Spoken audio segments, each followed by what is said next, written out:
So what I'm going to do is I will present you the project or a network, Female Pressure, and maybe it's going to be overwhelming with data because I will touch a bit more deeply on the subject of our fact surveys. So I will already present like some numbers that we found over the past 5 or 6 years. And I will go right into it. We're already here. So, Female Pressure is a network and online database that I founded 20 years ago in 1998. I also like to describe it. I mean, sometimes it's a bit difficult to exactly define what it is. I also like to describe it as a loose swarm of more or less like-minded people. Currently, we have over 2,200 members from 75 countries. And yes, I almost forgot to mention, the network is for female non-binary artists and artists who have like a trans identity. So the reason why I founded it in the first place was that I have been DJing for, now it's almost 30 years. And traveling as a DJ, I was confronted so many times with the question or remarks about doing this as a woman. And the remarks are sometimes friendly and sometimes not so friendly. I was also confronted many times with a certain ignorance about my female colleagues, and people ask me, oh, are there any others? Oh, this is so exceptional what you do. I never saw a woman DJ, for example. So I also noticed that most of my friends who are in the business heard like very similar comments, and I started to name my female colleagues. And these conversations usually happened at, let's say, 3 a.m. in a club with 110 dB around. Not ideal to really like go into this subject. So at the same time, in the mid-90s, it became more and more obvious that the internet is going to be like a very important media of the future. And I thought I needed like some reference, something that I can refer to when people ask me about female colleagues, something that I can refer to that is accessible independently from time and space, or largely independent. So it became quite clear that I needed a database, and I needed to collect names and contacts and then like put it together. That took a while until I had like, I was talking with my friends back then, Acid Maria, for example, or Gudrun Gut, and they were all really like excited about the idea. So I started to write lists, and in general, I'm really fond of writing lists. So I'm very like a sorted person, I would say. That helped a great deal, and it took a while until I really had this tool that I was imagining. I wanted to have something that can be searched by certain criteria.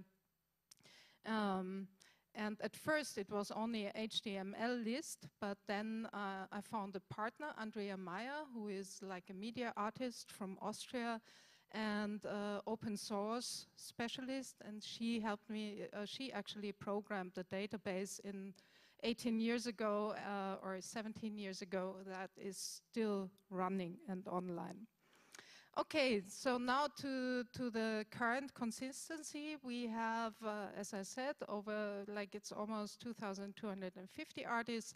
We are an international network, but the majority of people are based in Europe. And that has also to do that so many artists who are in electronic music and the surrounding digital arts move to Berlin. So you can see some numbers here, like about 3/4 are based in Europe. And then we have over 17% from North America. Unfortunately, now we still are very underrepresented in the Southern Hemisphere. So I would love to have more members from South America, from Asia, from Africa. But that is growing really slowly, and I think it has to do with the local presence there. But not only, it's also a language problem. Our common language within the network is English, and we do have like quite a few members who do not speak very well English, and that makes the networking really like a lot more difficult. Oh, yes. Another important thing about Female Pressure is not only the website with the database, but we still use, and that is our most important tool, a mailing list. We tried several times to port like the discussions that we have on the mailing list to a forum, for example, or to social media groups.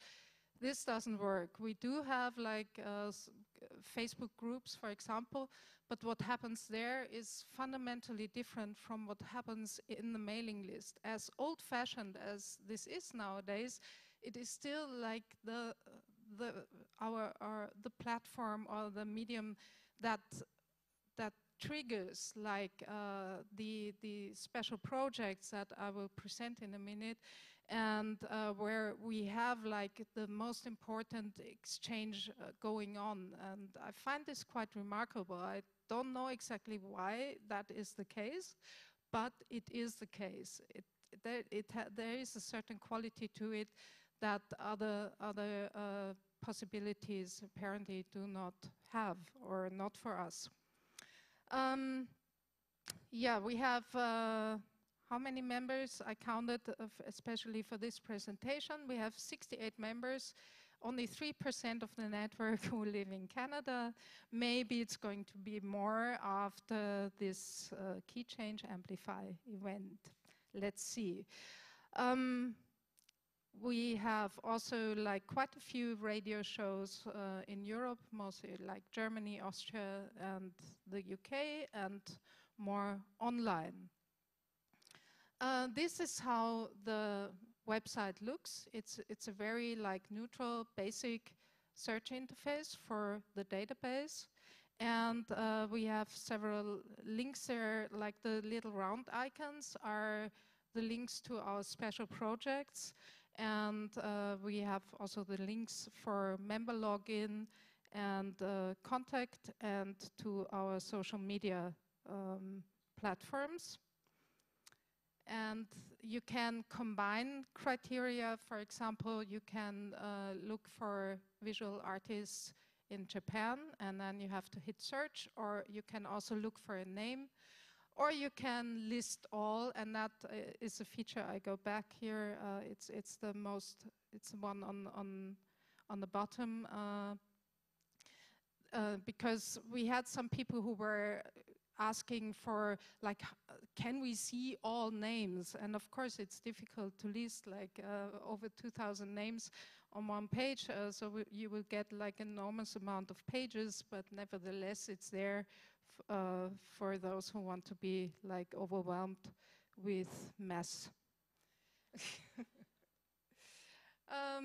We are not only DJs. I think Female Pressure is naturally very much linked to my own career and my own artistic existence. So at first, a lot of people thought, well, Female Pressure is a girl group, or Female Pressure is like a group of female techno DJs. That's not the case. From the beginning, we were a lot more comprehensive than that.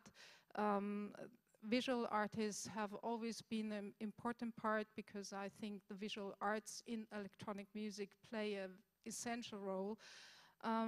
We have, naturally, a lot of musicians, music producers, but we also have like composers. For example, Olga Neuwirth, who is a very important contemporary composer from Austria, who works a lot with electronic music, has also been part of the network for a long time. And we also have a lot of professions like that are important for the business, like booking agents, promoters, journalists, researchers, etc. And this is the case because a lot of people actually do more than one thing. So a lot of DJs have to become promoters, for example, of parties, because they need to create their own infrastructure. Yeah, and now a short overview of our special projects that we did in the past years. The first one, we tried to find new ways how to deal with copyright, and we created a sound repository that worked with Creative Commons licenses, and that was called Open Sounds. And this project was actually funded by an association in Vienna, so we had to produce like a real world product, and they demanded something that they can hold in the hand after the project has been finished. So we decided to make a CD with Open Sounds sounds and Creative Commons licenses, and that was called Open Sounds Vienna. And then they wanted to do like another project, and I thought, well, it's difficult. Also, that association is called Vienna City Impulse. That's a English translation of its actual name. So it had to have like a relation to the city of Vienna in Austria. And I thought, well, it's a pity because Female Pressure is an international network. And for the second project, I came up with the idea, okay, we do like videos from artists from Vienna, but we use international music for that. And in 2008, we released a Female Pressure DVD with music from international artists and videos from Viennese visual artists. These videos can still be viewed on our YouTube channel. Then in 2009, already trying to get more artists involved from non-Western countries, we were able to realize a Female Pressure tour in Japan. And then the interesting things, or like the more effective things, started in 2013. It happened with a discussion on the mailing list. We had like a hashtag in early 2013 in German Twitter circles called Aufschrei, and that was like a predecessor of the Me Too debate, pretty much. It came from a German politician, and it was about sexual abuse, and we started to discuss. I think it was Gudrun Gut who said on the mailing list, should we react as Female Pressure to this hashtag? And interestingly, the discussion evolved very quickly from sexual abuse to gender misrepresentation in electronic music in general. So then we were arguing on the mailing list, well, you know, like people telling like this and that festival, again, like almost no women played. And at some point, I think it was me, I was like, but how many women actually played? I mean, what are the facts? What are the actual numbers? And then we all, we don't know. And we tried to find something, and there was no data around.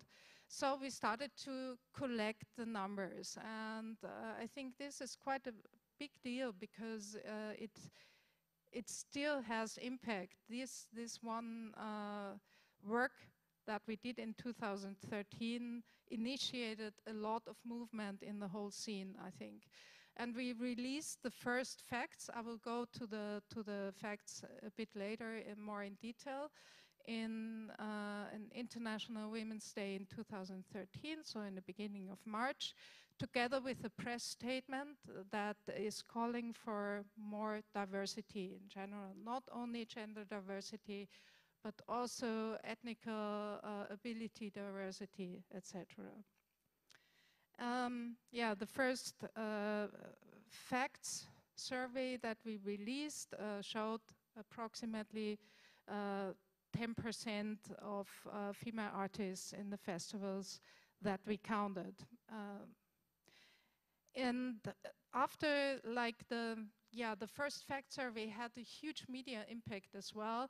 And we thought, well, maybe we should do something with that. And now we already stated that in our view, there are not enough women playing at festivals. And then the common argument that comes is like, well, because there are not more female artists that we can book. So we thought, well, okay, then maybe we should do a festival where we invite as many women as we can to show their work, basically as showcase. And that immediately initiated like discussions like maybe we should do we should be like a good festival in the sense of diversity, and not only invite women but have a certain quota of men. Some pleaded for 50-50 and others for some other percentages. And I was arguing against it because I thought that, well, if what we commonly hear is there are not enough women, we have to show as many as we can. And we were very limited. We did it in a small club in Berlin, About Blank. And we had one weekend, so we could not invite more than maybe 30 acts or so, which was already like a total overkill for this club. So if we split that, let's say 50-50, it would mean that we can only show 15 women. And that for a network that at that time already had like 1,700 people and about 400 people who applied to play at that festival. Okay, so we decided to only have 2 men playing on the Thursday for the warm-up, so it was not an all-female festival. It was mixed. In 2013, in December, we did our next bigger project that was a support compilation for Pussy Riot, that Russian punk band that was by then imprisoned, or 2 of their members, or 3 were imprisoned. And we supported like a funding for their lawyers, and like a week after this compilation, the Pussy Riot Freedom compilation was published, Pussy Riot came free, so we can say that it was extremely successful. The next fact survey that we released was in March 8, 2015, and we continued the research. It was not as comprehensive as the first one, and we saw like a slight improvement of female acts. Again, I will go into details a bit later. The next one, and that was Antje Greyes, AGF's idea, was the visibility blog, and that was like sparked by an interview Björk gave in Pitchfork magazine, and she said that she complained that she is never credited with her production work, and that people think, people cannot imagine that she sits in the studio, and that we need to see more like women how they actually work in the studio. And Antje thought that is like an amazing idea, and she started to collect like really easy, like not glossy press pictures, but just like everyday commonplace pictures of how we work in our studios, and that had a huge impact as well, and a lot of media response. So I think it seems to be hard for a lot of people to imagine that women like deal with technical things. We could do like another smaller edition of the Perspectives Festival in 2015, so that was another special project. And then a bigger one, and our most political one so far, was another support compilation, and this time for the women in Rojava. These are 3 provinces in northern Syria, where they try to develop like a new form of autonomous government where women and men are equally empowered.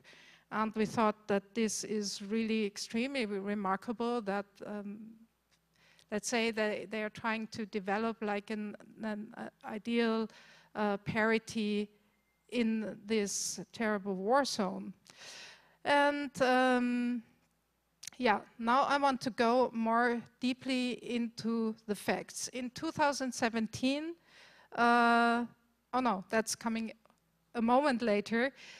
Anyway, last year we did the so far largest fact survey, and we found like again a rise of the percentage of female acts to almost 16% for the years 2015, 2016 and the first half of 2017. And our latest project is a bi-weekly podcast, and I really like this one because it represents very well the diversity within the network.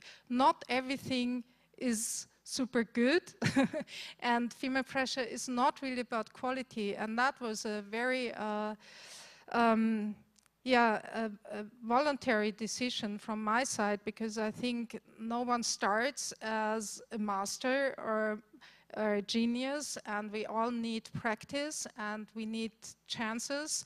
So the podcast is a great example. It is some mixes are absolutely amazing and some are interesting, let's say, but it's in a collection. It's extremely charming and really moving, because they are also like from artists like from different places over the world and different genres of music. And for example, one that I personally liked a lot was by Tatiana Heumann from Argentina, where she presented only composers, female composers from South America. It's really great music, and I didn't know I knew hardly any of it before. So you can connect with us on many levels. We have like a lot of the social media outlets, and we are on Vimeo and YouTube. We have radio shows, yeah, and we have the website and email. So let's get to the facts.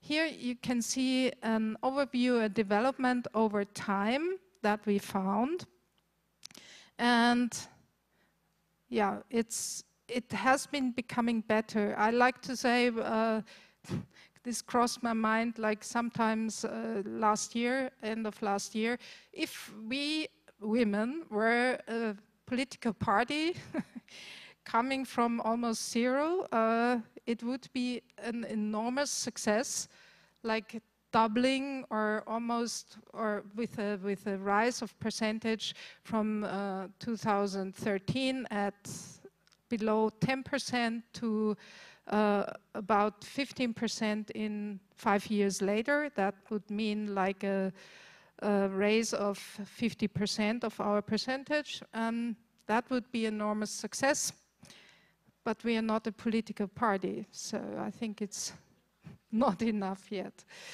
The aims of the FACT surveys were to assess the gender distribution among artists performing at electronic music festivals from 2012 to mid-year 2017, and that's of course a bit awkward, but we presented the FACT survey in August 2017, and we decided to include all the numbers from the first half of the year 2017. We wanted to assess the time trends in gender distribution, and we wanted to assess gender distributions by country, region, and the size of festivals. So our methods were, that's actually a bit tricky, like how do you assess the gender of an artist? If you are part of the scene, you might be lucky and you know a lot of people, and the swarm of the contributing people knows a lot about the artists. You can also find biographies, a lot of times published by the artists themselves, where they use pronouns, and then you can deduct from there how they identify. Anyhow, we for like the first three FACT surveys, we only had 4 categories that were male acts, female acts, and mixed acts, plus a category for unidentified acts, which like names that we could not assign to any of the 3 before mentioned categories. Mixed acts are anything from bands or like back-to-back sets of people who are like or groups who are composed of various genders. For the next FACT survey, we want to add like an additional non-binary category, because we are explicitly a network also for non-binary artists. So we felt the need to do this for future FACT surveys. Transgender artists are assigned according to their chosen gender, and male artists with female-sounding monikers are naturally counted as male. And up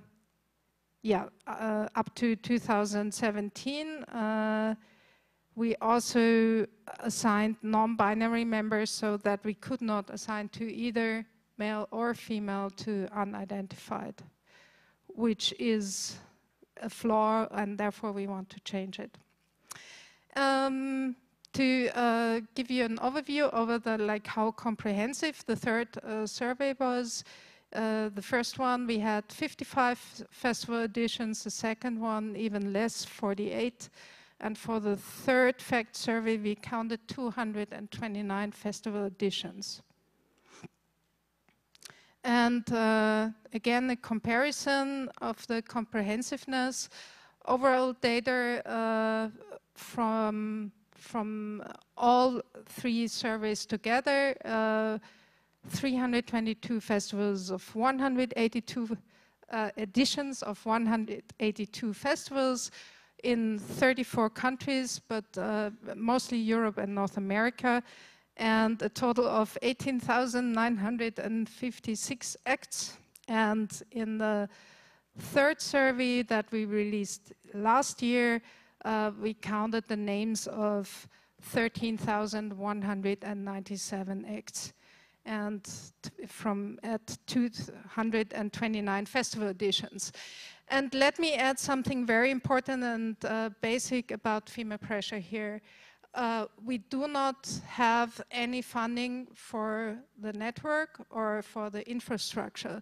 Basically, this is all extremely DIY grassroots. The infrastructure that we have, like the website and the mailing list, these are all funded out of my pocket money, and it has been administrated until very recently by me alone, so I'm also very quick, so that is not such a big deal.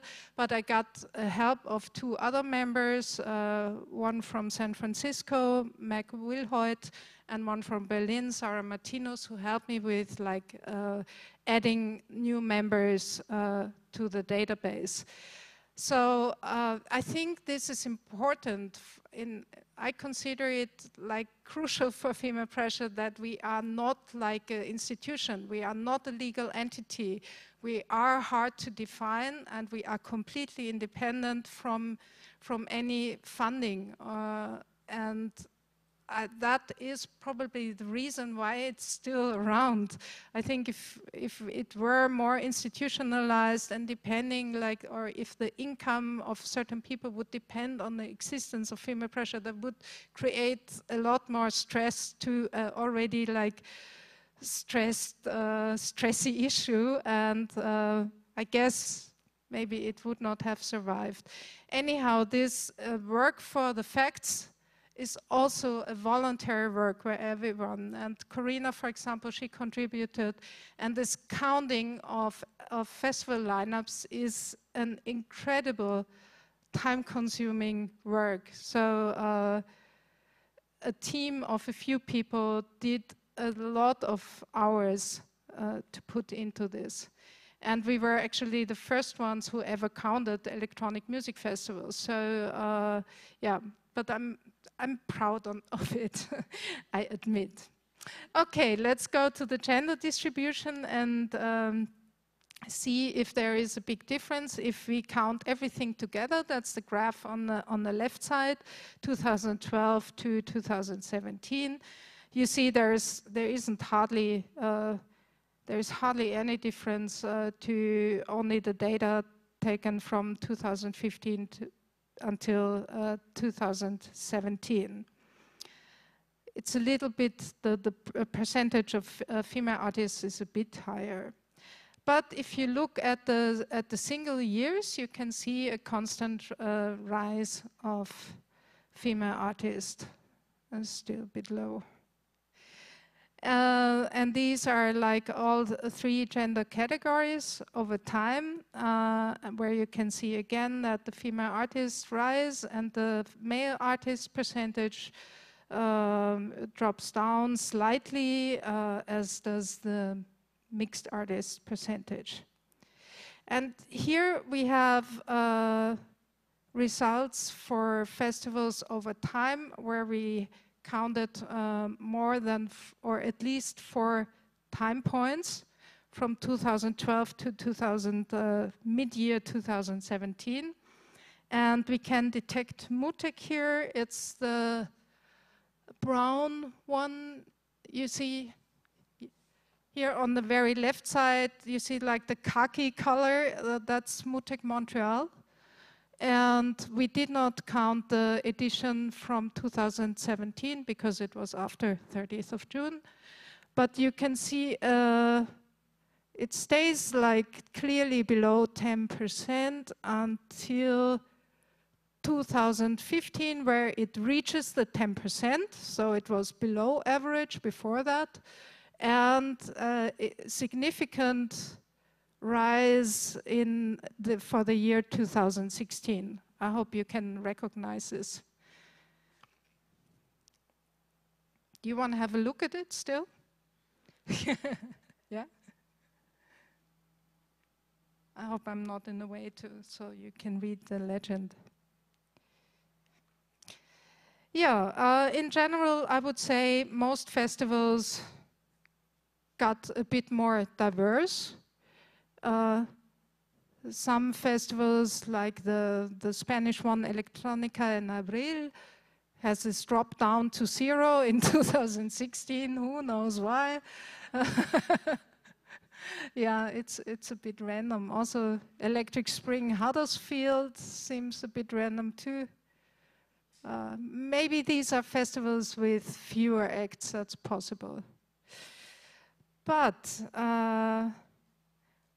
when here we are. The gender proportion by region, we compared Europe and North America, and again, we could not see a significant difference, really. It's mostly like there are less mixed acts in North America than in Europe, and more male acts in North America. Again, it's just the festivals that we did count, so it certainly is not like totally representative, because we had a lot more festivals from Europe than from North America. Then we wanted to have a look if the size of the festival plays maybe a significant role, whether small festivals might have more women on the lineup.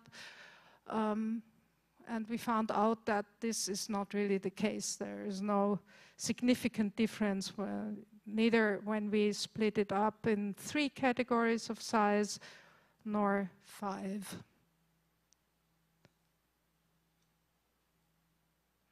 So it stays pretty much, that doesn't matter really. We have results by country too. We have not published these results yet because we are lacking our graphic designer who did the past survey. She does not have time, and again, this is a lot of work, and it's unpaid work, and you need to be able to afford this to do it, and the graphic design is not finished and stuck, therefore we have not published this. Or this one, the country we have published, but the ranking that comes later we have not published yet. So you can see Austria ranks relatively high, and Canada ranks quite high too, by the way, but with less festivals counted. Yeah. So you see Japan has a very low female percentage in our findings. Mexico also relatively low.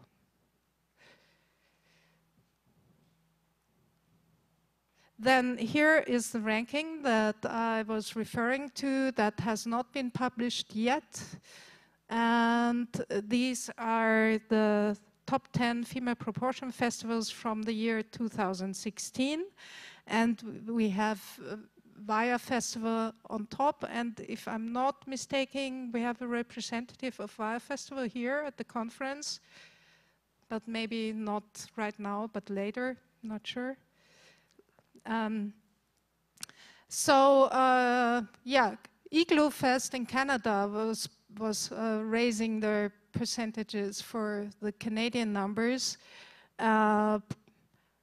CTM is, yeah, you see, these are our top 10, and a lot of them are actually in Europe. And these are our top 10 festivals for the first half year of 2017. With Internal in Sweden on top of the top 10. And naturally, we also have the top 10 male proportions festival in and you see like the festival with the highest number of female artists had slightly above 50%, and we have 2 festivals with 100% male artists in Russia and in France. Japan ranks high in this top 10. Yeah, the numbers speak for themselves, and all these are for festivals with at least 20 acts. And these are our top 10 male proportion festivals for 2017. Okay, with 5 minutes left, and I want to show a 3-minute video, so I'm going to speed this up. Yeah, and another overview, just to give you an idea, because of course we were not excluding all female festivals. They happen sometimes. But we actually only had one of those. We were like 100% female, but this was a small festival with only 6 artists. And on the other side, we had 12 all-May festivals with a total of 210 artists, and 6 festivals with 95 to 97% male artists. Yeah. The conclusion of our fact survey is gender diversity has improved in electronic music festivals over time. A few festivals with a very high diversity are Via Festival in Pittsburgh, Intonal, Malmö, Sweden, Hyperreality in Vienna, and CTM in Berlin. And further improvement is needed. So we are working on a next survey for 2019, and please contribute. We will implement additional categories, non-binary acts, public funding, attendance, so the size of the festival, whether a festival receives public funds or not, and who is in the team of artistic direction, whether this is an all-male, all-female, or a mixed gender group. And we do have a data collection form where you have detailed instruction about how to count festival lineups, and you can find all this on our WordPress page, or you click on the logo on Female Pressure Net, so you will be there. Yeah, that was the end of the show, and I would like to now show you a video that we did. We could not release it, we could not put it online because I think that some people did not sign the release form, or there was no release form, so it was a bit chaotic. But nevertheless, I think it's an amazing video. It's from the First Perspectives Festival in 2013. It lasts about 3 minutes, and after that we can go into the Q&A with Karina and I. Thank you. You will not ask your bookers or your promoters to be sure that your face is on the front lines of what is business.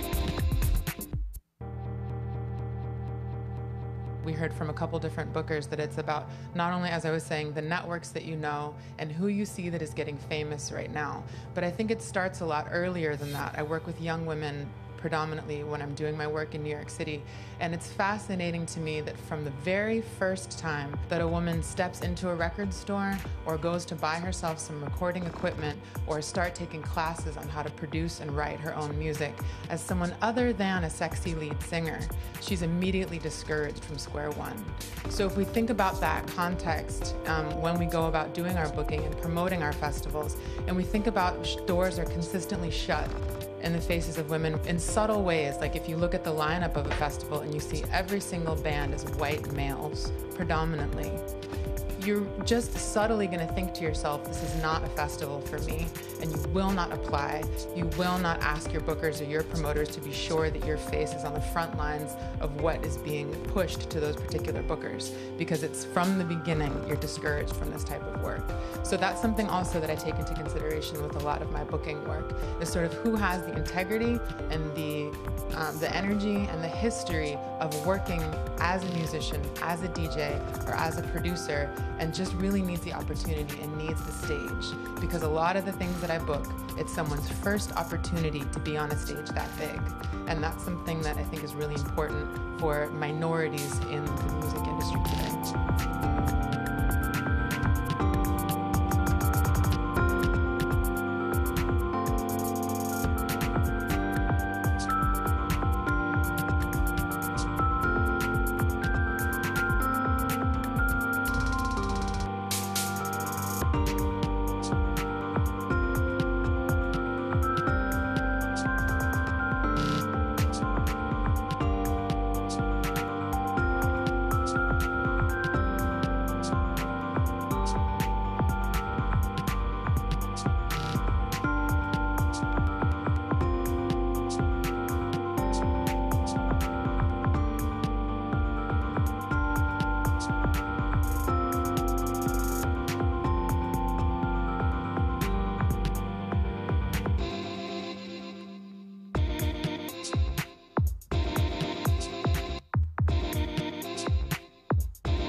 Thanks for your presentation, Susanna. That was really great. I wanted to talk to you. I think we're on. Yeah. I wanted to talk to you a bit about your own practice as a producer and a performer and a DJ. So you'll be performing later this week at MUTEC. Yeah. And you're doing a live performance based on your recent album, Exactly, yeah. 511593, which Bingo. came out on Imbalance Computer Music. And I was wondering if you could tell us a bit about the genesis of that project, sort of conceptually and maybe also in terms of technique. Yeah. Wow, that's great. I did not think that we could talk about art in this key change. Surprise. Yeah, thank you. Well, the album is, as a matter of fact, it's my debut album, and I've been like releasing music since 1993 for a very long time, but it was always like maxi singles coming out. Apart from one album that was a collaborative improvisational project, so it was like a band kind of thing. The reason, well, the music has developed over the past predecessing 5 years, I would say. I had several, it's mostly based on speech recordings, either numbers, and the numbers theme is like the red thread that goes through the album, and that is also the reason for the title, which is a random number, by the way. So I did a lot of the sounds. I created a lot of the sounds through granular synthesis of recordings of people's counting in their mother tongue. I have from a project I did in 2012 called Chiffre. I have these recordings from 21 different languages and just, you know, counting from 0 to 20. I used this source material a lot, and I also used a sentence that we recorded on a CTM panel that Sadie Plant said, and she was talking about cybernetics and cyberfeminism, and she said something about noise, which really resonated with me artistically. She said to put noise into the system is a fine art, both in terms of cybernetic and in terms of making music too. And I really like that sentence. And I like Sadie Plant, so I made one track from that sentence as well. And at some point, it became very obvious that this needs to be compiled and released as an album, but I probably would have never done it if not Robert, who runs the label, would have said, you have to do an album and I want to release it. So that was like the final thing, how it came about. And then I had to, and that's something that is really difficult for me to find like a final form for a piece of music. Anyhow, it was found, and then it was about 2 weeks for the album to be released, and I thought, I really I want videos for the album, and I did not have any. And at first, I suggested that, as I did with my previous maxi releases, that my friends, because I have a lot of friends who make music videos, would make some videos for it. And Robert said, nah, he doesn't like the idea because then it's like too many different things, and it has to be like more conceptual because the music is very conceptual, and it needs to be one thing that fits together that can also be performed live. And we were thinking about maybe, okay, let's do something with color and light, because color is like quite important in the music in a certain way too. So as we still did not have any video material 2 weeks before the release, I decided to just make the videos myself and go back to the idea of colors, and I created stills with just color and gradients, and then I took the stills into a video production software and blended the stills, and noticed that through blending like a red with a pink, for example, all these like animations are created that were not intended originally, and I found this quite fascinating, and that's how like all the videos for the album tracks came about. And now I have, for the first time in my life, an AV show that I do alone. So that's the live act I'm going to present at the SAT Espace on Thursday. Great. I know something that came up during your presentation was about the importance of visual art to electronic music, so I was just curious about that. I guess in the past you've usually worked with other artists. Exactly, yeah. I'm also curious about the way that you translate, say, your studio work into a live performance, and what the relationships are. Do you also find that in doing performance you're able to bring things back into the studio? Like, what is the relationship, I guess, between those two, sort of performance and studio work? Right. Well, it really depends on the piece, and in this case, with the videos that are not live generated, I'm very restricted in when it comes to the arrangement, because the music and the video is synchronized. And as long as, well, I can make loops if the loops of music and videos are of the same length. So I do not have like many live options when it comes to the arrangement, but what I do live is I work a lot with the sound. It is surround sound, and on the recording it is naturally stereo. So it has another dimension added to it. And I have additional elements that are not on the recording that I play on top of it. Some reverb and some I have an iPad app that I really like that also works with granular synthesis that has like little drone sounds like flying through the room and stuff like that. And in other cases, it's a lot freer, and in some other, like even more conceptual cases, it's maybe only like the sound manipulation and the spatialization.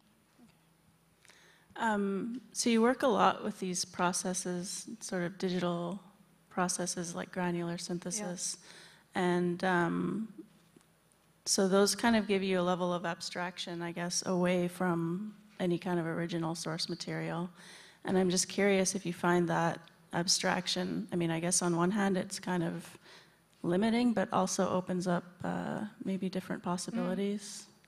Absolutely. I found it really like rewarding for me to have a quite like a clearly defined starting point that limits the options, and in this restriction I can find a challenge and a motivation to overcome these limitations. So to find out what kind of sounds can I create from someone saying one, for example.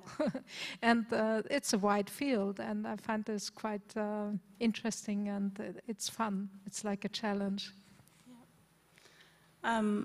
So you started out as a DJ, and I'm just wondering today what role DJing plays creatively for you. Again, what role? What role does it play for you creatively? Like, does it inspire you with your other projects? Is it something completely sort of separate that you do, or I mean?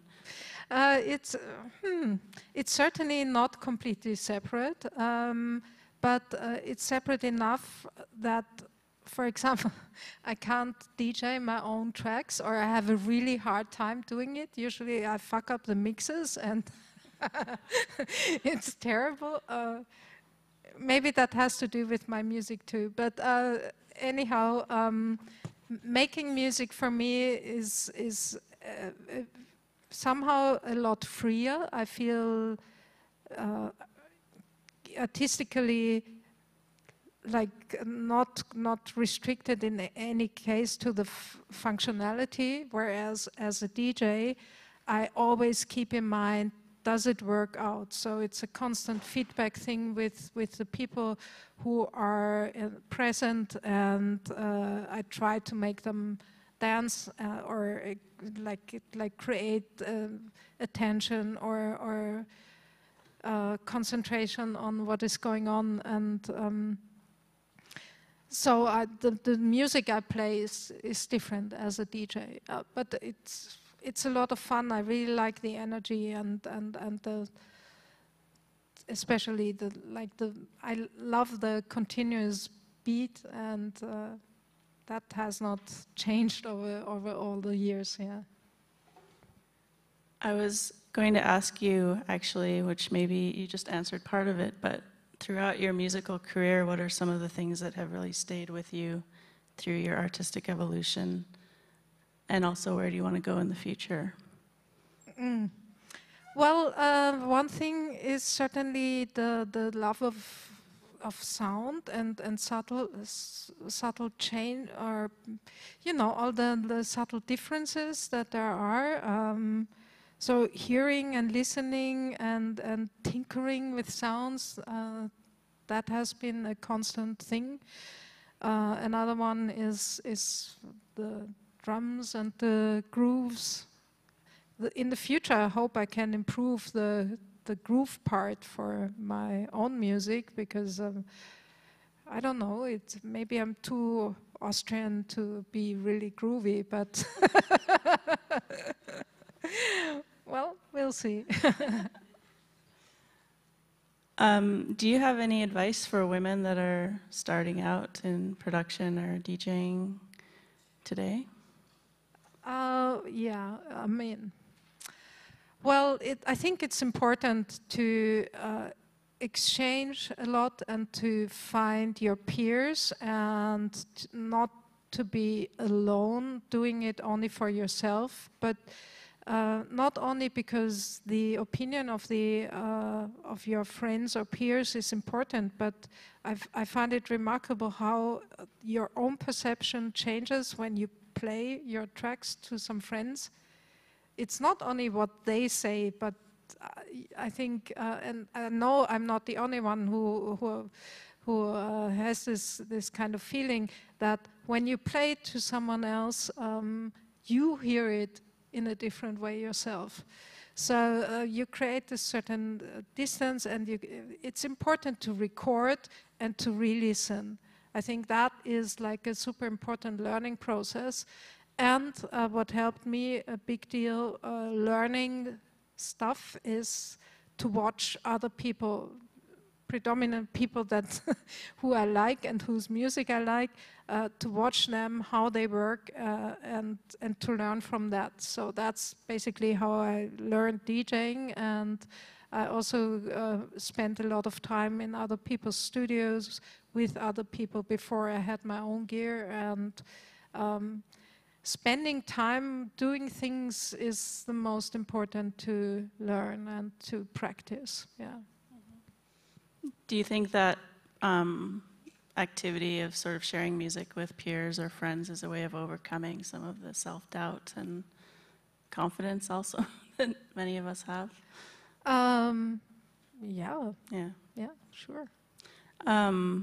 Sort of related to that, and also to what you were talking about in your presentation, one of the things that I find so powerful, I guess, about female pressure is that as a network, it really rejects the whole idea of gatekeeping. It's really like that question that you brought up of sort of the politics of inclusion versus, the idea of quality, because that's often something I've heard in the past when, people explain why they don't have more women artists, for example. They're like, oh, they're not as good, or there's, this sort of gatekeeping that's used as a means to exclude certain people.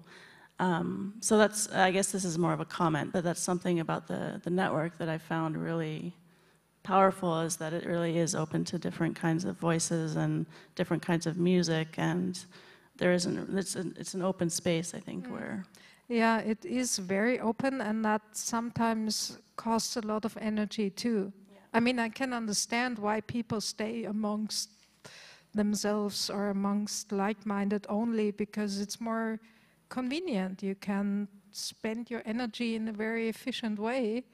But you're also, of course, missing out a lot of things. Like the downsides with female pressure is when you know, not everyone is on the same pace naturally, and then you have discussions, and ideally we learn from each other. That at least we learn that there are people who have a different approach to things. But that sometimes is also very emotional, I find. Like the mailing list, at times, it's really too much. But it's an important thing, I think, at the end of the day.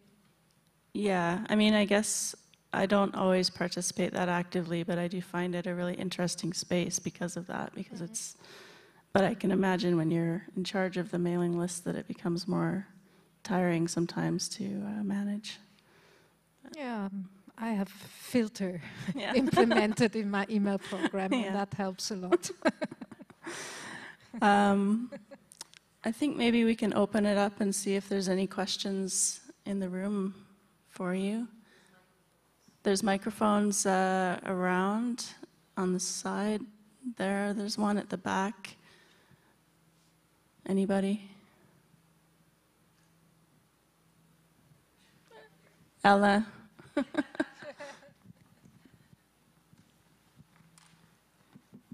Sorry, I didn't want to hijack any other questions, but I had a question on, was there any reaction from festivals that were exposed to those unsolicited facts? Yeah. And maybe just to explain if there's been a form of dialogue opened also?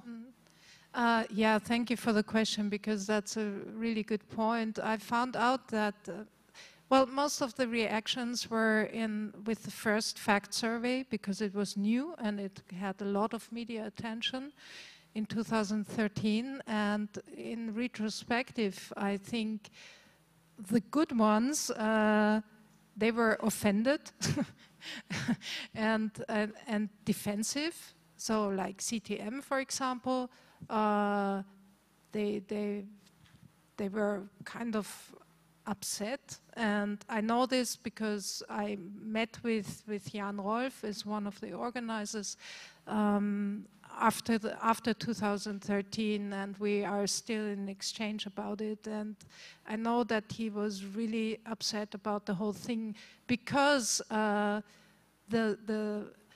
self recognition is more like we are trying our best. We are trying to bring like a very ambitious and high level, interesting program to the people, and now we get this, that we failed doing like booking enough women. And so that it was the first reactions of the festivals who really care for content, and the other ones who care for business in the first place, they don't mind, you know.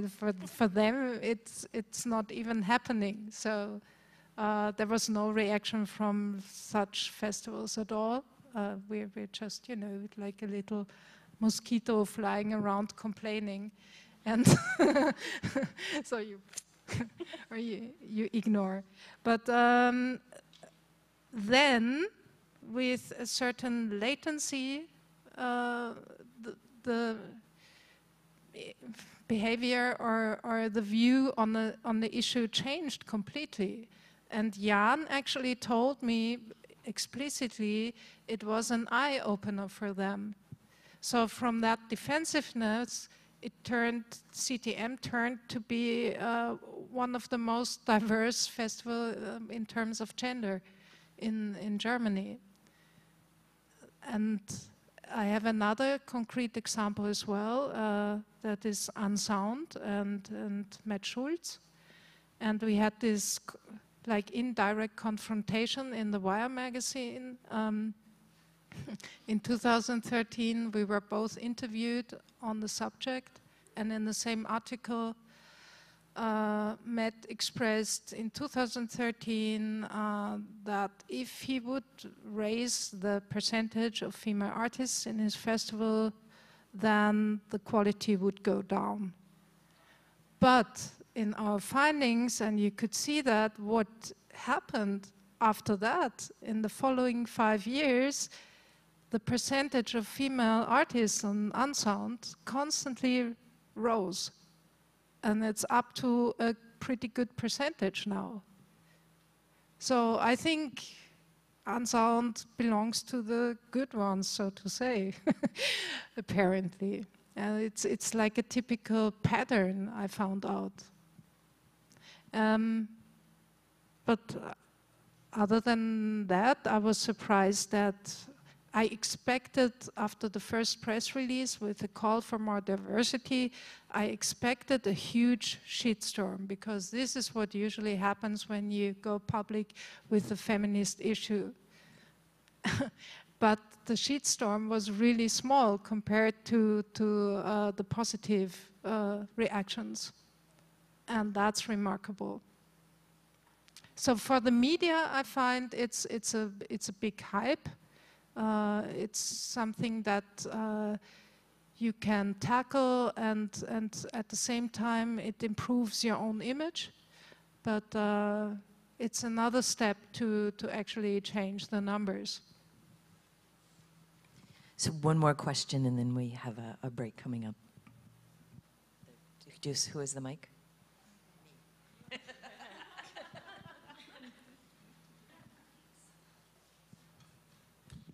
Thank you. You touched on this just briefly, and I'm curious to know whether you or any other organizations has done a study correlating booking based on gender diversity and audience attendance. Because, as you know very well, that's one of the first things that festival bookers come out with is, if we book more women, they won't come. Or, you know, we're not going to book because it's not popular or whatever. So I'm wondering if that work's actually been done anywhere. I'm not sure if I understand the question. Can you? If there's any statistics that look at correlation between booking based on gender and audience attendance. So if you book more women attend, or more people attend, or vice versa. No, we don't have any data. I think it's probably difficult to get this data. Maybe, I don't know, Alain, is it for a promoter? Can you see like the gender of people buying your ticket? Yeah, okay. Then it will be, you know, it's easy to obtain the raw data for festival lineups, because festivals depend on publishing their lineup, but nobody publishes the numbers of attendees or like the gender proportion of the attendees, for example. So we don't have any statistics. I don't know if there is. Probably, I would guess not, but I don't know. Yeah, I mean, I know it would be impossible to get the gender breakdown of the actual audience, but just on straight numbers, I'm just wondering if there would be a handy number to just call bullshit on the guys who say, well, you know, if we book more women, then our audience attendance is going to fall. And I just can't see that being a reality in any way. So I'm wondering if there's any data that supports that or doesn't. That's all. Yeah.